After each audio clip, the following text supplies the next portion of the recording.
Chapter 5, Stephen's Preaching.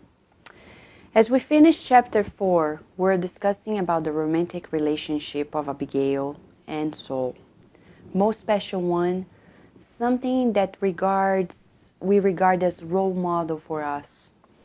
Not only that, but we need to mention that Emmanuel himself clearly describes Saul at 30 years of age, thinking that in his opinion every man should keep himself from inferior contacts with the world until he reached the nuptial bed.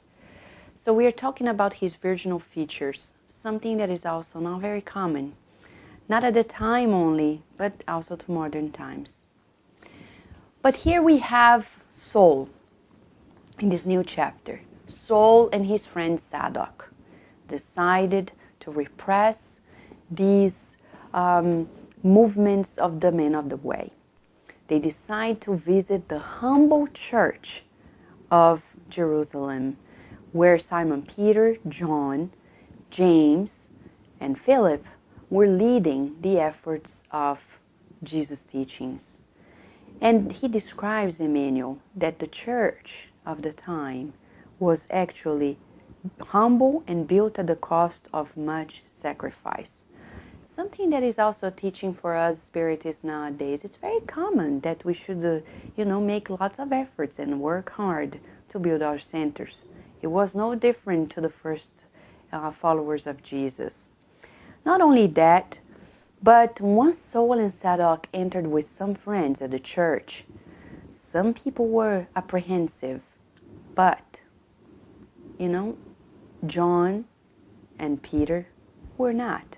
They were faithful to God. James, on the other hand, was a little bit, concerned because he knew much of what the Pharisees were able to do.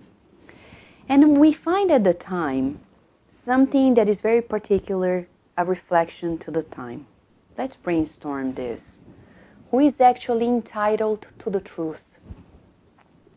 Here we have Saul convinced that he is, with the law of Moses on his hands, the one entitled to the truth.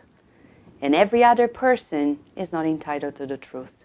Nowadays, unfortunately, even in the Christian movement in the world, we find people who behave as the same Pharisees of the time. They think they are the sole people who are entitled to the truth, the so-called fundamentalist Christians. With all the respect, we shall not behave as the Pharisees of the time of Jesus. Who is actually entitled? What do you think? Who is entitled to the truth?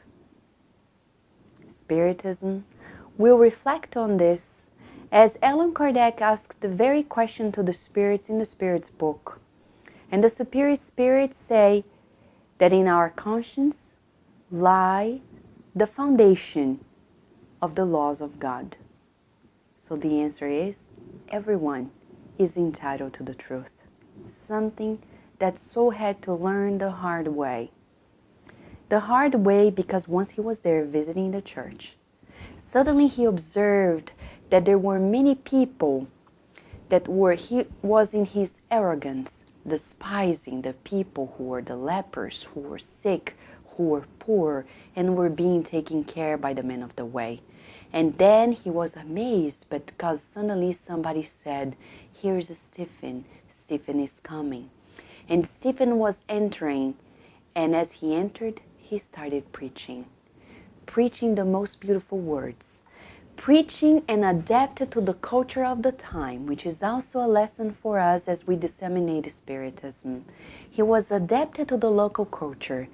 He was talking about the very teachings that we learned in the scriptures of the time. He was recalling the passages of Moses, of Christ, and trying to bridge them, culturally adapting.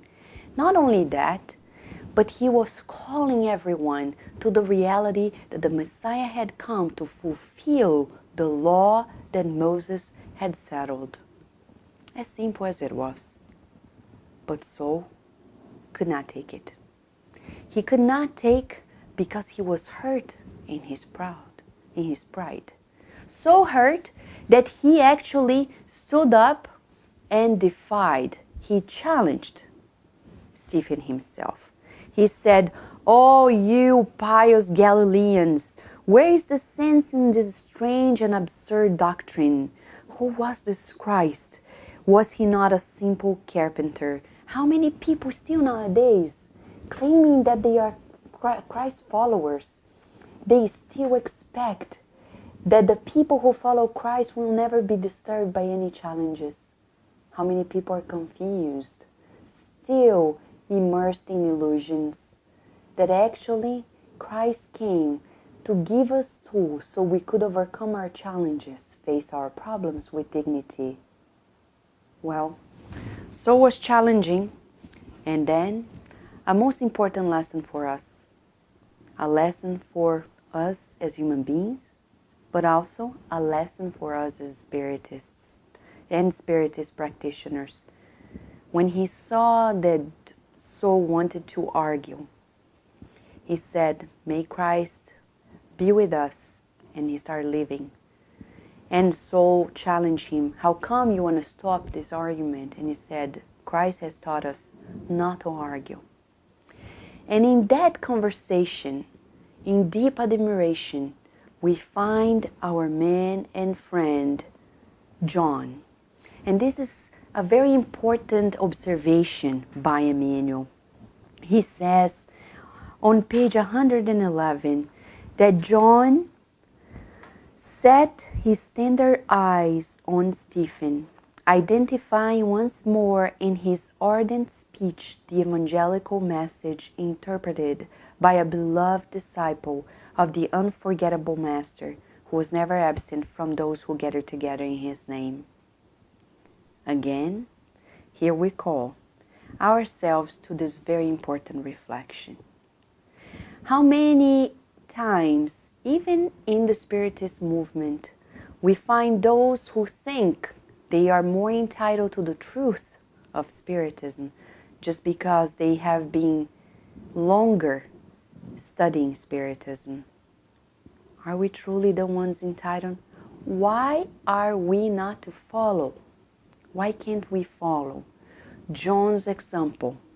John was the disciple who lived with the Master. Peter as well, James as well. But when they got to meet Stephen, they opened the pathway to Stephen. Of course, Stephen made himself be deserving of such authority, but at the same time, they never thought they were more entitled to the truth than Stephen. They were really Jesus followers. They understood that everyone is entitled to the truth. How about us? Are we struggling with our pride like Saul, thinking that we're the only ones entitled to the truth, even the Spiritist truth? Let's think about it. It's not a matter of time, of how long we've been working in Spiritism here or there. It's about how much we really love God and follow His will in whatever way and means and whatever label we can give it to this attitude towards life. Let's reflect on this as we continue with the next chapter, chapter 6.